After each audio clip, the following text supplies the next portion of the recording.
राम राम प्रिय साधकों, आपका स्वागत है चेतना वाणी में।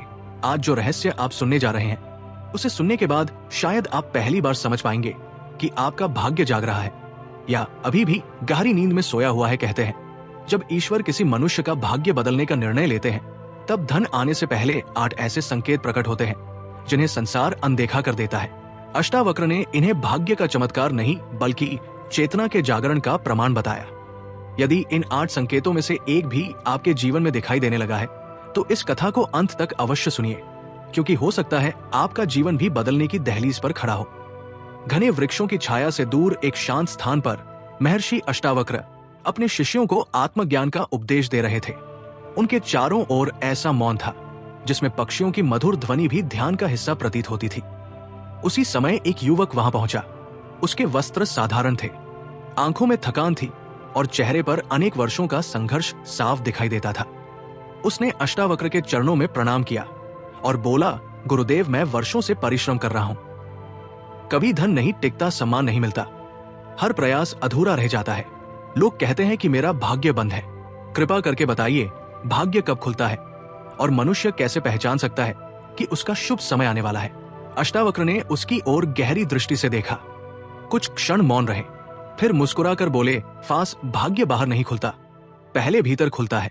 जिस दिन तुम्हारी चेतना बदलने लगती है उसी दिन से तुम्हारा भाग्य भी करवट लेने लगता है। संसार केवल परिणाम देखता है पर ज्ञानी पहले संकेत पहचान लेते हैं। युवक आश्चर्य से बोला, क्या सचमुच भाग्य खुलने से पहले संकेत मिलते हैं? गुरुदेव ने उत्तर दिया, हाँ, जैसे सूर्योदय से पहले आकाश का रंग बदलता है वैसे ही सौभाग्य आने से पहले जीवन में 8 संकेत प्रकट होते हैं, परंतु अधिकांश लोग उन्हें सामान्य घटना समझकर खो देते हैं। सभी शिष्य ध्यान पूर्वक बैठ गए। वातावरण और भी गंभीर हो गया। अष्टावक्र ने अपनी आंखें बंद की और बोले, पहला संकेत सबसे दुर्लभ है। यदि ये किसी के जीवन में प्रकट हो जाए तो समझो उसकी दिशा बदलने वाली है। युवक उत्सुक होकर आगे झुक गया। गुरुदेव, वो पहला संकेत क्या है? अष्टावक्र ने कहा, जब मनुष्य का मन बिना किसी बाहरी कारण के व्यर्थ के झगड़ों, ईर्ष्या, क्रोध और दूसरों की निंदा से स्वयं दूर होने लगे, तब समझो भीतर की चेतना जाग रही है। यही भाग्य खुलने का पहला संकेत है। युवक चौंक गया, लेकिन गुरुदेव, इसका धन और सफलता से क्या संबंध? अष्टावक्र बोले, जिस पात्र में विष भरा हो उसमें अमृत नहीं डाला जा सकता। उसी प्रकार जिस मन में द्वेष भरा हो वहां सौभाग्य टिक नहीं सकता। जब मन स्वयं शांत होने लगे तब ईश्वर उस पात्र को भरना प्रारंभ करते हैं। ये सुनकर वहां उपस्थित सभी शिष्य मौन हो गए। अष्टावक्र ने आगे कहा, लोग सोचते हैं कि भाग्य खुलने का अर्थ अचानक धन मिल जाना है। नहीं, भाग्य का द्वार पहले मन में खुलता है, फिर जीवन में जो भीतर जीतता है वही बाहर विजय प्राप्त करता है। युवक की आंखों में पहली बार आशा की चमक दिखाई दी। वो बोला, गुरुदेव, यदि पहला संकेत मन की शांति है तो शेष 7 संकेत क्या है? अष्टावक्र ने हल्की मुस्कान के साथ उत्तर दिया, वत्स, प्रत्येक संकेत एक द्वार है। यदि तुम धैर्य रखोगे तो मैं तुम्हें एक एक करके सभी 8 संकेत बताऊंगा।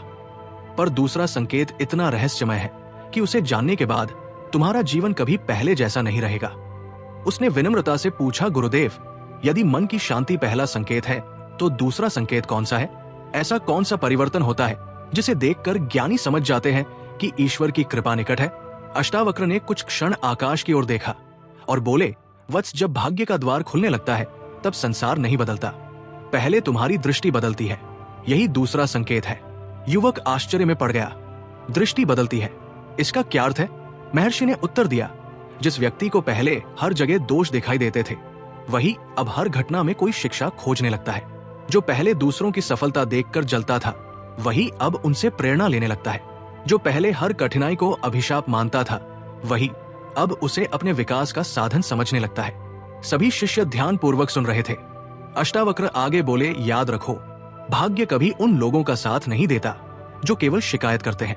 भाग्य उनका हाथ पकड़ता है जो हर परिस्थिति में सीख खोज लेते हैं। युवक ने सिर झुकाकर कहा, गुरुदेव, अब मुझे समझ में आ रहा है। वर्षों से मैं अपनी असफलताओं का दोष परिस्थितियों और लोगों को देता रहा। शायद इसी कारण मैं आगे नहीं बढ़ पाया। अष्टावक्र मुस्कुराए। जब मनुष्य दूसरों को दोष देना छोड़ देता है उसी दिन से उसका भाग्य उसकी सहायता करना शुरू कर देता है, क्योंकि अब उसकी शक्ति बाहर नहीं भीतर काम करने लगती है। इतने में एक वृद्ध शिष्य आगे आया और बोला, गुरुदेव, क्या ये परिवर्तन हर व्यक्ति में दिखाई देता है। संत बोले, नहीं, अधिकांश लोग अवसर आने पर भी उसे पहचान नहीं पाते, लेकिन जिसकी चेतना जागती है वो छोटी सी घटना में भी ईश्वर का संकेत देख लेता, उसी की यात्रा बदल जाती है। युवक के चेहरे पर अब निराशा नहीं थी, उसके भीतर एक नई ऊर्जा जम लेने लगी। उसने हाथ जोड़कर कहा, गुरुदेव, यदि पहले मन बदलता है और फिर दृष्टि बदलती है तो क्या इसके बाद जीवन भी बदल जाता है? अष्टावक्र ने गंभीर स्वर में कहा, हाँ वत्स, लेकिन उससे पहले तीसरा संकेत आता है। वही संकेत बताता है कि तुम्हारे जीवन में सही समय प्रवेश करने वाला है। बहुत कम लोग उसे पहचान पाते हैं। चारों ओर फिर से गहरा मौन छा गया। ऐसा लगा मानो स्वयं प्रकृति भी उस रहस्य को सुनने के लिए ठहर गई हो। गहरा मौन पूरे वातावरण में फैल चुका था। युवक के मन में अब केवल एक ही प्रश्न था, आखिर वो तीसरा संकेत क्या है जो जीवन की दिशा बदल देता है? उसने हाथ जोड़कर पूछा, गुरुदेव, कृपा करके अब तीसरा संकेत भी बताइए। मेरा हृदय उसे जानने के लिए व्याकुल हो रहा है। महर्षि अष्टावक्र ने शांत स्वर में कहा, वत्स, भाग्य खुलने का तीसरा संकेत जितना रहस्यमय है उतना ही कठिन भी। जब ईश्वर किसी मनुष्य को ऊंचा उठाने का संकल्प करते हैं तब सबसे पहले उसके जीवन से वे लोग धीरे धीरे दूर होने लगते हैं जो उसे अज्ञान, आलस्य, लोभ और नकारात्मकता में बांधे रखते थे। युवक चौंक उठा, गुरुदेव, लेकिन अपने लोगों का दूर होना तो दुख देता है। क्या यह भी शुभ संकेत हो सकता है? जो संबंध तुम्हें सत्य से दूर ले जाए वो संबंध नहीं, बंधन है।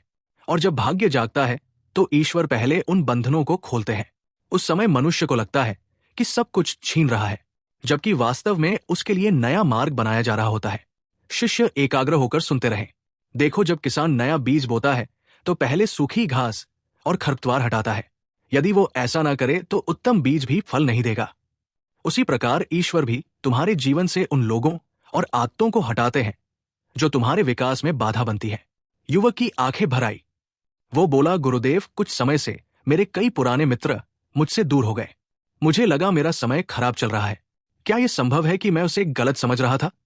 अष्टावक्र ने उत्तर दिया, यदि उनके जाने के बाद तुम्हारे भीतर सत्य, शांति और आत्मचिंतन बढ़ा है तो शोक मत करो। हर विदाई दुर्भाग्य नहीं होती, कुछ विदाइयां ईश्वर का आशीर्वाद होती है। यह सुनकर युवक के मन का भारी बोझ हल्का हो गया। महर्षि ने आगे कहा, याद रखो वत्स, भाग्य जागने से पहले जीवन की सफाई होती है। जो तुम्हारे लिए आवश्यक नहीं है वो स्वयं दूर होने लगता है।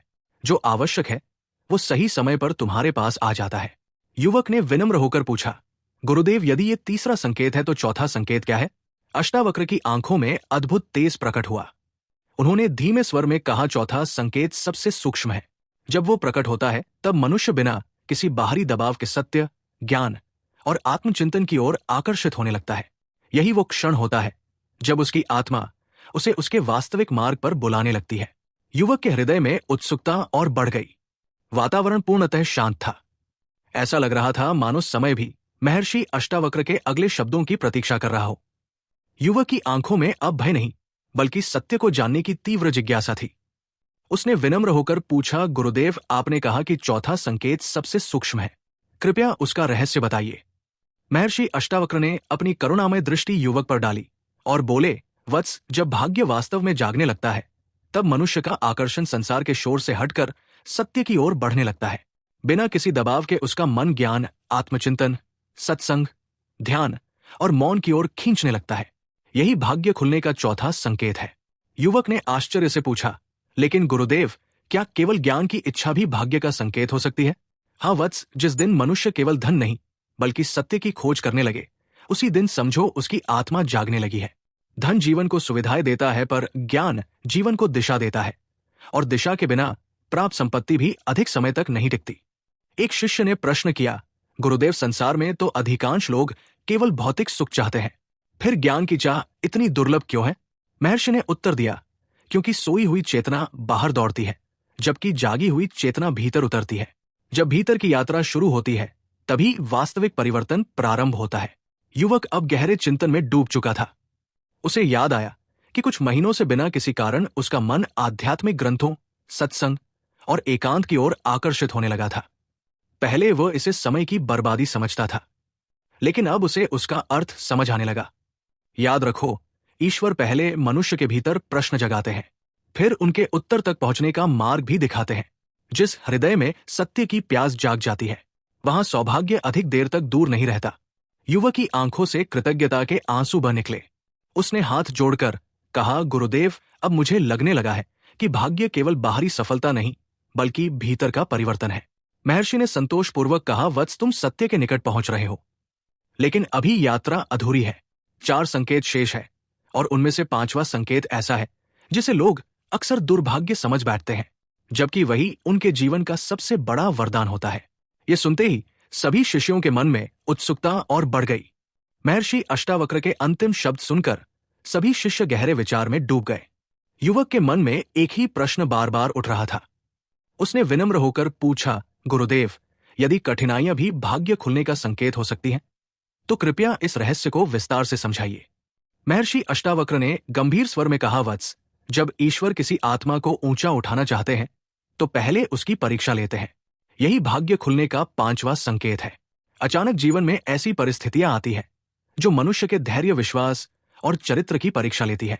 युवक ने आश्चर्य से पूछा, लेकिन गुरुदेव, परीक्षा तो कष्ट देती है, फिर इसे शुभ संकेत कैसे माना जाए? सोने को आभूषण बनने से पहले अग्नि में तपना पड़ता है। यदि वो अग्नि से भाग जाए तो उसका तेज कभी प्रकट नहीं होगा। उसी प्रकार मनुष्य भी कठिनाइयों से गुजर कर ही भीतर से मजबूत बनता है। सभी शिष्य ध्यानपूर्वक सुन रहे थे। महर्षि आगे बोले, याद रखो, ईश्वर दंड देने के लिए परीक्षा नहीं लेते, बल्कि ये देखने के लिए लेते हैं कि तुम प्राप्त होने वाले वरदान को संभालने योग्य बने हो या नहीं। युवक की आंखें नम हो गई। गुरुदेव, पिछले कुछ समय से मेरे जीवन में लगातार बाधाएं आ रही हैं। कई बार लगा कि सब कुछ समाप्त हो गया। क्या यह संभव है कि वही मेरे परिवर्तन का समय हो? अष्टावक्र ने शांत स्वर में कहा, यदि उन कठिनाइयों ने तुम्हें अधिक विनम्र, अधिक धैर्यवान और अधिक सत्यप्रिय बना दिया है, तो समझो तुम हार नहीं रहे, तुम तैयार किए जा रहे हो। यह सुनकर युवक के भीतर वर्षों से जमा निराशा धीरे धीरे समाप्त होने लगी। महर्षि ने आगे कहा, संसार कठिनाइयों को अंत समझता है, लेकिन ज्ञानी उन्हें नए आरंभ का द्वार मानते हैं। जब तुम्हारा विश्वास संकट के समय भी नहीं डगमगाता, तभी भाग्य तुम्हारे पक्ष में काम करना प्रारंभ करता है। युवक ने दृढ़ स्वर में कहा, गुरुदेव, अब मैं कठिनाइयों से भागूंगा नहीं, उन्हें अपने निर्माण का अवसर समझूंगा। वत्स, यही समझ तुम्हें आगे ले जाएगी। परंतु अभी 3 संकेत शेष है। उनमें से 6ठा संकेत अत्यंत अद्भुत है। जब वो प्रकट होता है तब बिना अधिक प्रयास के जीवन में सही लोग, सही अवसर और सही मार्ग स्वयं मिलने लगते हैं। तब समझ लेना कि भाग्य का द्वार वास्तव में खुल चुका है। सभी शिष्य विस्मित होकर महर्षि की ओर देखने लगे। संध्या का समय हो चुका था। सूर्य की अंतिम किरणें धरती को स्वर्णिम आभा से भर रही थी। सभी शिष्य महर्षि अष्टावक्र के मुख से अगला रहस्य सुनने के लिए एकाग्र होकर बैठे थे। युवक ने विनम्रता से पूछा, गुरुदेव, आपने कहा था कि जब 6ठा संकेत प्रकट होता है तब सही लोग और सही अवसर स्वयं मिलने लगते हैं। कृपया इसका रहस्य बताइए। महर्षि अष्टावक्र ने शांत स्वर में कहा, वत्स, जब मनुष्य का अंतकरण निर्मल होने लगता है तब प्रकृति भी उसके पक्ष में कार्य करने लगती है। यही भाग्य खुलने का 6ठा संकेत है। जिन कार्यों में पहले बार बार बाधाएं आती थी, उन्हीं कार्यों में धीरे धीरे मार्ग बनने लगता है। सही समय पर सही व्यक्ति मिलता है, उचित अवसर सामने आता है और बिना किसी छल के जीवन आगे बढ़ने लगता है। गुरुदेव, यदि अवसर मिलने लगे तो कैसे समझे कि ये अहंकार का कारण नहीं बल्कि ईश्वर की कृपा है? महर्षि मुस्कुराए। जिस सफलता से विनम्रता बढ़े वही कृपा है, जिस सफलता से अहंकार बढ़े वो परीक्षा है। ये सुनकर युवक ने सिर झुका लिया। कुछ क्षण बाद उसने फिर पूछा, गुरुदेव, 7वां संकेत क्या है? अष्टावक्र की वाणी और गंभीर हो गई। 7वां संकेत यह है कि मनुष्य का भय धीरे धीरे समाप्त होने लगता है। भविष्य की चिंता कम हो जाती है, क्योंकि उसके भीतर यह विश्वास जन्म लेता है कि जो कुछ भी होगा वो परम सत्य की इच्छा से होगा और अंततः कल्याणकारी होगा। युवक की आंखों में आश्चर्य था। क्या भय का समाप्त होना भी भाग्य का संकेत है? हाँ वत्स, भय अज्ञान से जन्म लेता है और विश्वास ज्ञान से। जब आत्मा अपने वास्तविक स्वरूप की ओर बढ़ती है तब भय का अंधकार मिटने लगता है। ऐसा व्यक्ति परिस्थितियों से नहीं, अपने विवेक से जीवन जीता है। सभी शिष्य मौन होकर सुनते रहे। महर्षि ने आगे कहा, जिसके भीतर विश्वास जाग गया उसका आधा भाग्य उसी क्षण खुल गया, क्योंकि अब वो परिस्थितियों का दास नहीं, अपने विवेक का स्वामी बन जाता है। उसने दोनों हाथ जोड़कर कहा, गुरुदेव, आपने 7 संकेत बता दिए, अब कृपा करके वो 8वां और अंतिम संकेत भी बताइए, जिसके बाद मनुष्य का भाग्य पूर्ण रूप से जाग जाता है। महर्षि अष्टावक्र ने अपनी आंखें बंद की। कुछ क्षणों तक गहरा मौन छाया रहा। फिर उन्होंने अत्यंत शांत स्वर में कहा, वत्स, भाग्य खुलने का 8वां और सबसे महान संकेत यह है कि मनुष्य अपने सुख का आधार बाहरी वस्तुओं में नहीं, अपने भीतर खोज लेता है। जिस दिन तुम्हारा आनंद परिस्थितियों पर निर्भर नहीं रहेगा, उसी दिन समझ लेना कि तुम्हारा वास्तविक भाग्य जाग चुका है। युवक विस्मित होकर बोला, क्या यही सबसे बड़ा सौभाग्य है? अष्टावक्र मुस्कुराए, हाँ, धन समाप्त हो सकता है, पद छीन सकता है, यश बदल सकता है, शरीर वृद्ध हो सकता है, लेकिन जिसने अपने भीतर स्थित आत्मस्वरूप का स्पर्श कर लिया, उसका सुख कोई नहीं छीन सकता। यही अष्टावक्र के ज्ञान का सार है। सभी शिष्य मौन होकर सुनते रहे। महर्षि आगे बोले, संसार भाग्य को सोना महल और वैभव समझता है, परंतु ज्ञानी जानते हैं कि सबसे बड़ा भाग्य है निर्भय मन, शांत बुद्धि, निर्मल हृदय और आत्मा में अटूट विश्वास। जिसके पास ये संपत्ति है, उसके लिए संसार की हर सफलता केवल एक साधन है, लक्ष्य नहीं। युवक की आंखों से आंसू बहने लगे। उसने भाव विभोर होकर कहा, गुरुदेव, आज मैं समझ गया कि मैं वर्षों से भाग्य को बाहर खोज रहा था, जबकि उसका द्वार मेरे भीतर था। महर्षि ने उसके सिर पर हाथ रखा और बोले, भाग्य कोई चमत्कार नहीं है, भाग्य जागृत चेतना का परिणाम है। इस कथा के 8 संकेत संक्षेप में: 1. मन का स्वयं शांत होने लगना। 2. हर परिस्थिति में सीख दिखाई देना। 3. नकारात्मक लोगों और बुरी आदतों का दूर होना। 4. सत्य ज्ञान और आत्मचिंतन की ओर आकर्षण। 5. कठिन परीक्षाओं में भी धैर्य बनाए रखना। 6. सही लोगों और सही अवसरों का मिलना। 7. भय का समाप्त होकर विश्वास का जागना। इन अपने भीतर स्थायी आनंद का अनुभव होना। यदि आपके जीवन में भी इन संकेतों में से कुछ दिखाई देने लगे हैं, तो निराश, गला साफ करने की आवाज मत होइए। हो सकता है ईश्वर आपके जीवन का नया अध्याय लिख रहे हो। अष्टावक्र का संदेश यही है कि जो स्वयं को जीत लेता है, उसके लिए भाग्य के सभी द्वार अपने आप खुल जाते हैं। इसलिए जुड़े रहिए चेतना वाणी के साथ। अगले ज्ञानवर्धक रहस्य में फिर मिलेंगे। हरि ओम।